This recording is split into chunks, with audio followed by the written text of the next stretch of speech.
নমস্কাৰ সকলোকে স্বাগতম জনাইছোঁ। এই অভিযোগসমূহ আমি বাৰে বাৰে উত্থাপন কৰি আহিছোঁ, অভিযোগসমূহ আমি দি আহিছোঁ। কিন্তু এই ক্ষেত্ৰত লক্ষ্য কৰা গৈছে যে অসমৰ যিখিনি মানুহে নিজকে বৌদ্ধিক বুলি কয়, চিন্তাশীল বুলি কয়, বা যিখিনি মানুহে নিজকে জ্ঞানী বুলি ভাবে, বা যিখিনি মানুহ শিক্ষিত, সেই মানুহখিনিয়ে এতিয়াও এই খেলখন বুজি পোৱা নাই। সমস্যাটো হৈছে তাত আমি বাৰে বাৰে এই কথাটো কৈছোঁ যে অসমত কিছুমান এলিমেণ্ট বা কিছুমান চক্ৰই অসমৰ সৰ্বসাধাৰণ মানুহৰ যিখিনি সমস্যা আছিলে, যি মুক্তিৰ পথ আছিল, সেই গোটেইখিনি বাধা দি ৰাখিছে। যে বাস্তৱত হ'ব লাগিছিল কিবা, হৈছে কিবা। এই কথাটো কাৰো দ্বিমত নাই যে যোৱা 10টা বছৰত বিজেপিৰ শাসনৰ সময়ত ৰাইজৰ ওপৰত অত্যাচাৰ হৈছে। তাৰ ঠিক আগতে 15টা বছৰ তৰুণ গগৈ শাসনকালতো ৰাইজে অত্যাচাৰৰ সন্মুখীন হৈছিল, উচ্ছেদ হৈছিল। আজি উচ্ছেদ হৈছে, আগতে হোৱা নাছিল তেনেকুৱা কথা নহয়। গতিকে ইয়াত এটা বিকল্পৰ প্ৰয়োজন আছিল। এতিয়া সেই বিকল্পৰ কথাটো কোনো মানি ল'বলৈ নিবিচাৰে। ইয়াত সমস্যাটো হৈছে যে মানুহখিনিয়ে গান্ধাৰীৰ দৰে চকুত কাপোৰ বান্ধি লৈছে আৰু মানি লৈছে যে কিছুমান মানুহ ভাল, আৰু ভাল বুলি কৈ পেলাই তেওঁলোকক জোৰ জুলুমকৈ ৰাইজৰ মাজত এষ্টাব্লিছ কৰিবলৈ, তেওঁলোকক উপস্থাপন কৰিবলৈ, তেওঁলোকক ৰাইজৰ প্ৰতিনিধি বুলি পতিয়ন নিয়াবলৈ অহৰ্নিশে চেষ্টা চলাইছে, অহৰ্নিশে তেওঁলোকে কাম কৰি গৈছে। এতিয়া সেই ক্ষেত্ৰত আমি প্ৰথমতে এটা ভিডিঅ' ৰাজহুৱা কৰিব বিচাৰিছোঁ। এই ভিডিঅ'টো কালিৰ দিনটোত, অৰ্থাৎ মঙলবাৰৰ দিনটোত যি ধুবুৰীত উচ্ছেদ হৈছিল, সেই উচ্ছেদলৈ গৈ থাকোঁতে বিধায়ক অখিল গগৈৰ এটা বিশেষ ভিডিঅ'টো প্ৰথমতে আপোনালোকে চাওক। বজাৰত নুমিব যাতে ৰাইজে দেখা পায় যে বাছৰ পৰা নুমিলে এইটো দেখা পায়।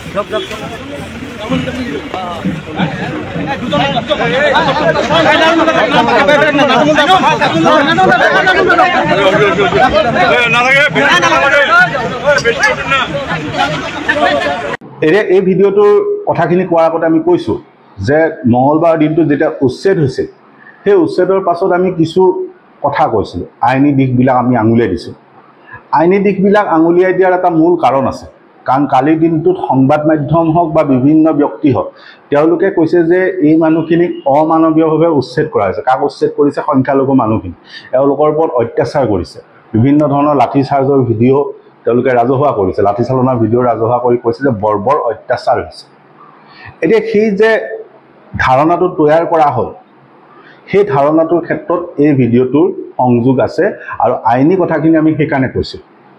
এতিয়া কথাখিনি আমি বিস্তৃতকাৰ কৈছোঁ যে এইজন মানুহৰ নাম হ'ল অখিল গগৈ।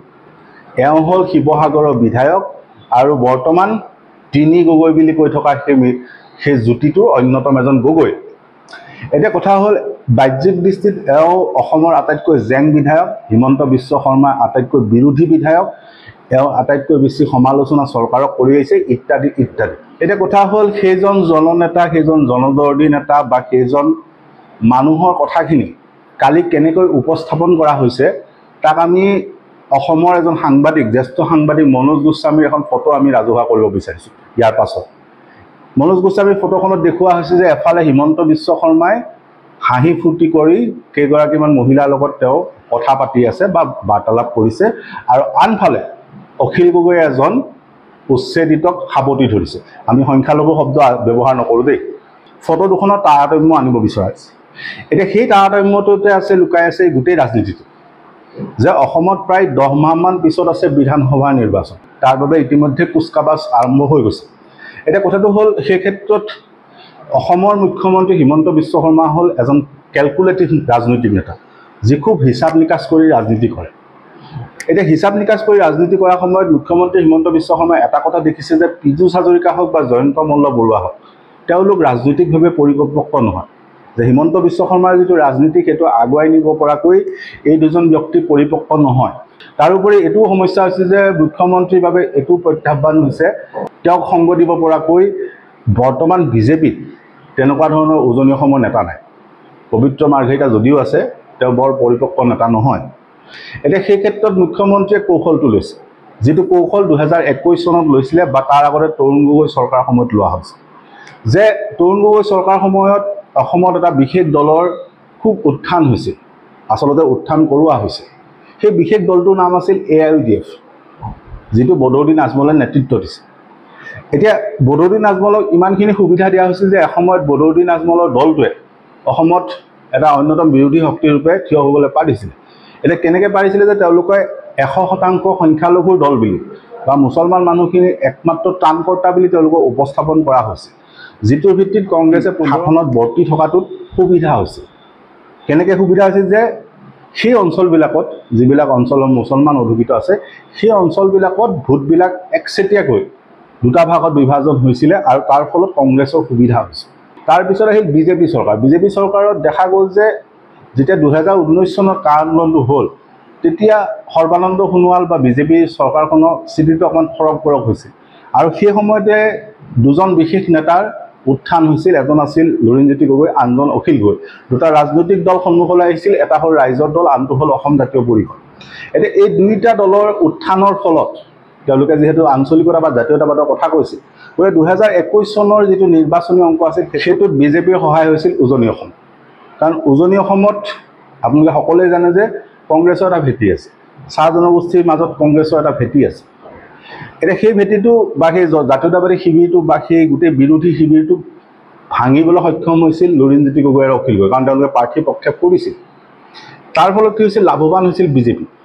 এতিয়া তেনে এক অংক যাতে 2026 চনতো কৰিব পৰা যায় তাৰ বাবে এতিয়া অংক আৰম্ভ হৈছে, যিখিনি কথা আজি অসমৰ বৌদ্ধিক মহলটোৱে বুজি পোৱা যে মুখ্যমন্ত্ৰী হিমন্ত বিশ্ব শৰ্মাৰ ৰণনীতি বা বিজেপিৰ ৰণনীতিৰ বাবে তেওঁলোকৰ শেষৰ পাত যিপাত পাশুপাত অস্ত্ৰ বুলি ক'ব পাৰে, মূল অস্ত্ৰ বুলি ক'ব পাৰে, যিপাত অস্ত্ৰ খুব নম্ৰ ভদ্ৰ শান্তশিষ্ট বুলি ক'ব পাৰি, সেই পাত অস্ত্ৰকো এতিয়া নমাই দিয়া হৈছে। কোন সেয়া, যে লুৰিণজ্যোতি গগৈ, যে বাস্তৱত তেওঁক দেখুৱাইছে যে তেওঁ জাতীয়তাবাদৰ এজন বিৰাট ডাঙৰ নেতা আৰু সেই নেতাজনক এতিয়া সন্মুখলৈ আনিছে। এতিয়া কি কৰিছে যে অসমত যিখিনি ভূমিহীন মানুহ আছে সেইখিনি প্ৰতিনিধিৰূপে প্ৰক্ষেপ কৰা হৈছে লুৰিণজ্যোতি গগৈ। এতিয়া আমি প্ৰশ্ন কৰিছোঁ যে ৰাভা জনগোষ্ঠীয়ে যেতিয়া প্ৰথমবাৰ যেতিয়া তেওঁলোকে 6ষ্ঠ অনুসূচীৰ দাবীৰ আন্দোলনটো আৰম্ভ কৰিছিল তেতিয়া সদৌ অসম ছাত্ৰ সন্থাৰ নেতৃত্ব বা সদৌ অসম ছাত্ৰ সন্থাত আছিলনে? যদিও তেওঁলোকে জনজাতীয় মানুহখিনিৰ লগত থকা বুলি কয়, তেওঁলোকে বাস্তৱত আন্দোলন কৰিছিলনে? সেই প্ৰশ্নৰ উত্তৰটো ৰাভা ছাত্ৰ সন্থা আগৰ মানুহখিনিয়ে দিলে ভাল, যে সদৌ অসম ছাত্ৰ সন্থা সেই সময়ত তেওঁলোকৰ লগত আছিল নহয়, আমি কথাটো নাজানো। দ্বিতীয় হ'ল যে সদৌ অসম ছাত্ৰ সন্থা লুৰিণজ্যোতি গগৈ বা ছাত্ৰ সন্থাৰ নেতৃত্ব তেওঁলোকে কোনদিনাখন অসমৰ খাটি খোৱা বা অসমৰ জনজাতীয় মানুহৰ বা খেতিয়ক শ্ৰমিক এইখিনি মানুহৰ ভূমিৰ অধিকাৰৰ কথাটোত কেতিয়া তেওঁলোকে আন্দোলন কৰিছিল, কেতিয়া তেওঁলোকে সেই প্ৰশ্নটো উত্থাপন কৰিছিল? কাৰণ 40টা বছৰত দেখা গৈছে যে তেওঁলোকে কেৱল বিদেশী বিদেশী বিদেশী এই শব্দটোৰ মাজতেই অসমৰ মানুহক আবদ্ধ কৰি তেওঁলোকে আন্দোলনটো জীয়াই ৰাখিছে। অসমৰ পৰা বিদেশী বহিষ্কাৰ কৰিব লাগে বুলিয়ে তেওঁলোকে লাগি আছে। কিন্তু অসমৰ খাটি খোৱা মানুহখিনিৰ যি ভূমিৰ পট্টাৰ অধিকাৰ, সেই অধিকাৰ ক্ষেত্ৰত কেতিয়াও মাত মতা নাই। এতিয়া সেই মানুহজনকেই এই ভূমি পট্টা আন্দোলনৰ অভিভাৱক পাতিবলৈ বিচৰা হৈছে। সেই কথাখিনি আমি এতিয়া দেখুওৱা ভিডিঅ'টো স্পষ্ট কৰিলোঁ যে দুফালে দুজন নেতা। উজনি অসমত সেইজন শান্ত শিষ্ট ভদ্ৰ নম্ৰ লুৰিণজ্যোতি গগৈয়ে আঞ্চলিকতাবাদী জাতীয়তাবাদী শিবিৰটোক নেতৃত্ব দিব, যি ভোট ভাঙিব, আৰু আনফালে নামনি অসমত সেইজন সংখ্যালঘুৰ নতুন ত্ৰাণকৰ্তা, সংখ্যালঘুৰ নতুন জননেতা অখিল গগৈ ফিল্ডত নামিছে। স্পষ্টভাৱে আমি অভিযোগ কৰিছোঁ যে এফালে উজনি অসমত যদি লুৰিণজ্যোতি গগৈ আছে, আনফালে আছে শৃংখল চলিহা। শৃংখল চলিহা বোলা এই বিচিত্ৰ যিটো চৰিত্ৰ, এই চৰিত্ৰটোৰ মূল গোটেই যিটো চালিকা শক্তি সেইটোৱে হ'ল লম্ফজম্ফ, খুব চিঞৰ বাখৰ কৰি দম চম দি ভাল পায়।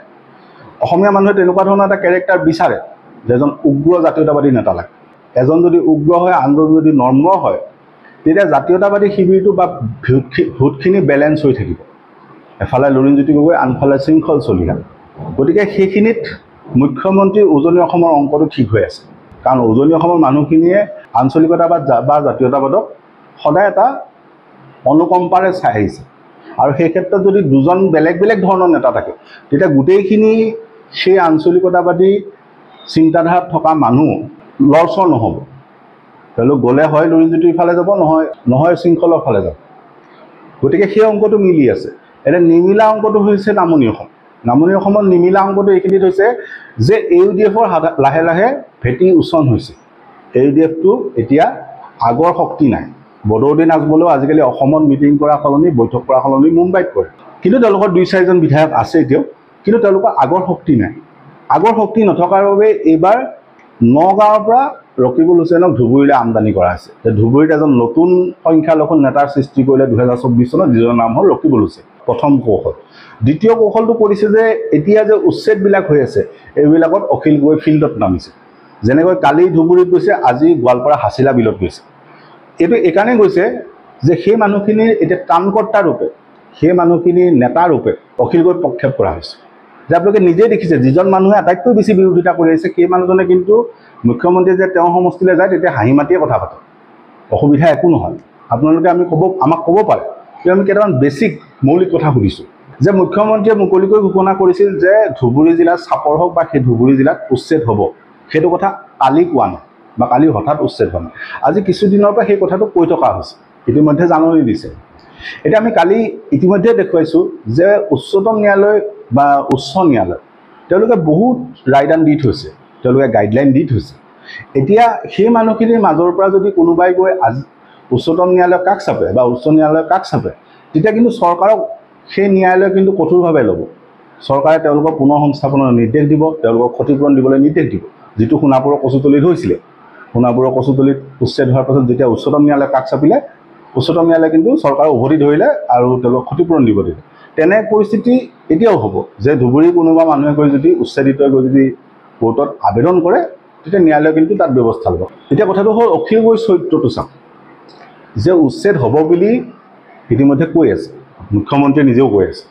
গতিকে যদি উচ্ছেদ হ'ব, যিহেতু উচ্চতম ন্যায়ালয়ে ইমানখিনি ৰায়দান দি থৈছে, গাইডলাইন দি থৈছে, উচ্চ ন্যায়ালয়ৰ বহু ৰায়দান আছে, তেনেহ'লে অখিল গগৈ যদি ত্ৰাণকৰ্তাই হয়, অখিল গগৈ যদি জননেতাই হয়, সংখ্যালঘুৰ যদি ত্ৰাণকৰ্তা হয়, তেতিয়া অখিল গগৈ এই উচ্ছেদটো কালি হোৱাৰ পূৰ্বে ন্যায়ালয়লৈ কিয় নগ'ল? তেওঁ এইটো ব্যৱস্থা কৰিব পাৰিলে, তেওঁ এজন বিধায়ক, তেওঁ ন্যায়ালয়ৰ কাষ চাপি এই উচ্ছেদটো ষ্টে বা স্তব্ধ বা মানুহখিনিক ক্ষতিপূৰণ দিয়াৰ ব্যৱস্থাটো আগতীয়াকৈ কৰিব পাৰিলে। ন্যায়ালয়ত সেইটো আবেদন কৰা হ'লে ন্যায়ালয়ত সেইটো কঠোৰতা দেখুৱালেহেঁতেন। এসপ্তাহৰ পৰা কৈ থকা কথাটো অখিল গগৈয়ে ন্যায়ালয়ৰ কিয় কাষ নাচাপিলে? আনকি কালি উচ্ছেদ হোৱাৰ পূৰ্বে যদি আগদিনাখনো যদি উচ্চ ন্যায়ালয়ত এইটো আবেদন কৰিলেহেঁতেন যে এনেকুৱা ধৰণৰ এটা ঘটনা ঘটিবলৈ গৈ আছে য'ত মানুহৰ জীৱন আৰু জীৱিকাৰ প্ৰতি ভাবুকি আহিব, সংবিধানৰ আৰ্টিকল 21, আমি বাৰে বাৰে কৈছোঁ যে সংবিধানৰ 21 নম্বৰ আৰ্টিকলৰ ভাইলেশ্যন হ'ব বুলি এখন এপ্লিকেশ্যনো দি দিলেহেঁতেন, আগদিনাও যদি দি দিলেহেঁতেন, তেতিয়াও ন্যায়ালয়ে তৎকালীনভাৱে ইয়াত হস্তক্ষেপ কৰিলে, কিন্তু সেইটো নকৰিলে। আনকি অখিল গগৈয়ে এইটোও নকৰিলে যে তেওঁ যিহেতু আজিকালি মুখ্যমন্ত্ৰীৰ লগত এটা ভাল সম্পৰ্ক, কাৰণ তেওঁৰ সমষ্টিটোত মুখ্যমন্ত্ৰীয়ে বহু প্ৰকল্প দিছে আৰু এনেও মুখ্যমন্ত্ৰী গ'লে বা মুখ্যমন্ত্ৰীক লগ পালে অখিল গগৈ ভালকৈ কথা পাতে। গতিকে অখিল গগৈ এইটো যদি সঁচাকৈ সংখ্যালঘুৰ ত্ৰাণকৰ্তা হ'লহেঁতেন, তেতিয়াহ'লে অখিল গগৈয়ে সেই মুখ্যমন্ত্ৰীৰ লগত কথা পাতি উচ্ছেদৰ পূৰ্বেই সেই মানুহখিনিৰ বা বিকল্প সংস্থাপনৰ ব্যৱস্থা কৰিব লাগিছে। ইতিমধ্যে এইটো নহয় যে বাংলাদেশীখিনিক খেদি দি তেওঁলোকে তাত উচ্ছেদ চলাইছে, তাৰপিছত সেইখিনি মানুহ ক'ৰবালৈ গুচি গৈছে, সেইটো নহয়। কাৰণ গৰুসুতিটো যেতিয়া উচ্ছেদ হৈছে তেওঁলোকক পুনৰ সংস্থাপন দিছে, কচুতলিৰ উচ্ছেদৰ পুনৰ সংস্থাপনৰ কথাটো কৈছে। এতিয়া লখিমপুৰতো উচ্ছেদিতখিনিক পুনৰ সংস্থাপন দিব। গতিকে সেইটো ধাৰাবাহিকভাৱে হৈ আছে। গতিকে অখিল গগৈয়ে এইটো কিয় নকৰিলে যে উচ্ছেদৰ পূৰ্বে চৰকাৰৰ লগত বা মুখ্যমন্ত্ৰীৰ লগত কথা পাতি এটা বিকল্প ব্যৱস্থা, য'ত বেলেগ এখিনি ভূমিত এই মানুহখিনিক যাতে স্থানান্তৰ কৰিব পাৰি, সেই ব্যৱস্থাটো কিয় নকৰিলে? যদি তেওঁ ত্ৰাণকৰ্তাই হয়, এই মানুহখিনিক যে এনেকৈ কোব খাবলৈ এৰি দিলে কিয়? যে এই মানুহখিনিয়ে আচলতে এতিয়া বলিৰ কথা যে অখিল গগৈয়ে কালি তাত ৰাজনীতি কৰিবলৈহে গৈছে, সেইখিনি চৰকাৰৰ হেঁচা দিব পাৰিলে। নহ'লে অখিল গগৈয়ে যেনেকৈ প্ৰেছ মিট দিয়ে, যেনে সংবাদ মাধ্যমৰ আগত চৰকাৰ গালি পৰা হ'লেও কামখিনি হ'লহেঁতেন, কিন্তু নকৰি তেওঁ বলিৰ পথাৰ সজালে। এতিয়া বলিৰ পথাৰ সজাবলৈ যাওঁতে মানুহখিনি হৈ এতিয়া ঘৰিয়ালৰ চকু পানী টুকিবলৈ যাওঁতে তেওঁ এইখন নাটক কৰিছে। এই নাটকখনতে স্পষ্ট যে যাওঁতে AC গাড়ীখনতে উঠি গৈছে, তাৰপিছত যেতিয়া নাটকখন আৰম্ভ কৰিবলৈ হৈছে তেওঁৰ জননেতাৰ ৰূপলৈ আহিছে। গতিকে সেই মানুহজনক লৈ এতিয়া 2026 চনৰ নিৰ্বাচনী বৈতৰণি পাৰ হোৱাৰ সপোন দেখিছে একাংশই, তেওঁক লগত লৈ নিৰ্বাচনী বৈতৰণি পাৰ হোৱাৰ সপোন দেখিছে। এতিয়া সেই কথাখিনি এইটো প্ৰমাণ যে তেওঁ গাড়ীখনৰ পৰা নামি বাছত কিয় উঠিছে, যাতে সেই অঞ্চলটোত প্ৰৱেশ কৰি তেওঁ যাতে সেই মানুহখিনিৰ যিটো অনুকম্পা সেইটো আদায় কৰিব পাৰে, তেওঁ যাতে ঘৰিয়ালৰ চকু পানী টুকিলে সেই মানুহখিনিয়ে তেওঁক ত্ৰাণকৰ্তা বুলি ভাবে, যাৰ ফলত কি হ'ব যে সেই অঞ্চলবিলাকত তেওঁৰ গ্ৰহণযোগ্যতা বৃদ্ধি পাব আৰু পালে কি হ'ব 2026 চনত তেওঁ নিৰ্বাচন খেলিলে সেই অঞ্চলবিলাকত সংখ্যালঘুৰ যিটো ভোট আছিলে সেইটো কংগ্ৰেছ আৰু ৰাইজৰ দলৰ মাজত ভাগ হ'ব বা কংগ্ৰেছ আৰু অখিল গগৈৰ মাজত ভাগ হ'ব। অৰ্থাৎ উচ্ছেদৰ ফলত বলিৰ কথা হ'ল সাধাৰণ সেইখিনি বৈধ নাগৰিক, সংখ্যালঘু শব্দ আমি প্ৰয়োগ নকৰোঁ। বাকী ৰাজনীতিত লাভ হৈছে মুখ্যমন্ত্ৰী আৰু এইসকল মানুহৰ, মুখ্যমন্ত্ৰী কোনখিনি লাভ হ'ল যে অসমত তেনেকুৱা ধৰ্মীয় মেৰুকৰণৰ ৰাজনীতি নাই, কিন্তু তথাপি এই ধৰণৰ যিবিলাক উচ্ছেদ এইটোত বিভাজনটো আনিবলৈ চেষ্টা কৰা হৈছে। মুখ্যমন্ত্ৰীয়ে কৈ আছে যে এইখিনি মিয়াক আমি সুদাই নেৰোঁ, এইখিনি মিয়াক উচ্ছেদ কৰিমেই। আনফালে অখিলে কৈ আছে নহয়, এইখিনি মানুহৰ কাৰণে মই থিয়। গতিকে সেইটো লাভ মুখ্যমন্ত্ৰী কেনেকৈ হৈছে যে যিখিনি উচ্চ বৰ্ণ বা যিখিনি এলিট ক্লাছ অসমীয়া আছে, প্ৰথম শ্ৰেণীৰ অসমীয়া আছে, সেইখিনিয়ে মুখ্যমন্ত্ৰী কালি ভাল পাইছে যে ইয়াছ ভাল হৈছে, মিয়াখিনিক বা অবৈধ মানুহখিনিক উচ্ছেদ কৰি। গতিকে সেইখিনি মানুহে এতিয়া মুখ্যমন্ত্ৰীক সমৰ্থন কৰিব, হিমন্ত বিশ্ব শৰ্মাক একচিটিয়াকৈ সমৰ্থন কৰিব যে এইজন মানুহ থাকিলে মিয়াই আমাক একো কৰিব নোৱাৰে। সেই নেৰেটিভটো বনোৱা হৈছে আৰু আনফালে অখিল গগৈ এইখিনিত থিয় কৰোৱা হৈছে, অৰ্থাৎ পাৰ্থক্যটো আনি দিছে। এতিয়া আপুনি গোটেই খেলখনত চাওক, উজনিত শৃংখল আৰু লুৰিণ আৰু নামনিত অখিল গগৈ। মুখ্যমন্ত্ৰীৰ অংকটো মিলি আছে, 2026 অংকটো মিলি আছে। আৰু তাৰপিছত এই মানুহখিনিয়ে জোৰ জুলুমকৈ এই মানুহখিনিক বিকল্প বুলি দেখুৱাবলৈ বিচাৰিছে। গতিকে ৰাইজে কথাখিনি ভাবিছে যে কথাখিনি হয়নে নহয়। যিহেতু AUDFৰ অস্তিত্ব নাই, গতিকে অখিল গগৈ এতিয়া সেই স্থানটো ল'ব, সংখ্যালঘুৰ ত্ৰাণকৰ্তা হ'ব। আনফালে উজনি অসমত এই দুইজন নেতাই জাতীয়তাবাদৰ নেতৃত্ব ল'ব, যাতে সেইখিনি মানুহক এই মানুহখিনিয়ে ব্যৱহাৰ কৰি থাকিব। আৰু বাকী গোটেই কথাটোত ব্যৱহাৰ হৈ আছে সাধাৰণ ৰাইজ। সাধাৰণ ৰাইজক কোনো বিকল্পৰ ফালে যাবলৈ বাধা দিয়া হৈছে আৰু এইটো কথা তেওঁলোকক বাৰে বাৰে পতিয়ন নিয়াবলৈ সকলোৱে চেষ্টা কৰিছে। বিকল্প মানে এইটোহে। এতিয়া তাত সমস্যাটো হৈছে যে এই মানুহখিনি কোনোবা নহয় কোনোবা এটা অৱস্থাত গান্ধাৰী ভাও ধৰি আছে, অন্ধভক্তৰ ভাও ধৰি আছে। যেনেকৈ বিজেপিৰ অন্ধভক্ত আছে, তেনেকৈ কংগ্ৰেছৰো অন্ধভক্ত আছে, তেনেকৈ অখিল গগৈ বা লুৰিণজ্যোতি গগৈৰ অন্ধভক্ত আছে। সেইখিনিয়ে সাধাৰণ ৰাইজৰ এই যিটো সমাধানৰ পথ, মুক্তিৰ কথাও নাই কোৱা, সমাধানৰ যিটো পথ, সেইটো বাৰে বাৰে বাধা দি আহিছে। কথাখিনি ভাবি চাব। ধন্যবাদ।